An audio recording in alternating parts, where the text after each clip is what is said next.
My name is Shrikuti Raje. I work as an emergency response coordinator in PETA India. This is the third mechanical elephant in Kerala, Baladhasan, donated by PETA India and Adah Sharma.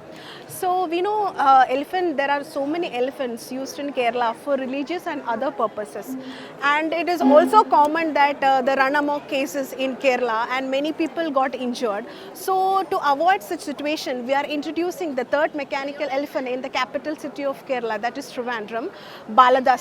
The first was introduced in Thrissur, Irinyadappally Raman. The second was in Kochi, Thrikkayil Mahadevan. We thank Adah Sharma for being with PETA and donate this beautiful mechanical elephant in the capital city of Kerala, that is Trivandrum, Baladhasan, in Paurnavikavu Temple, Kovalam.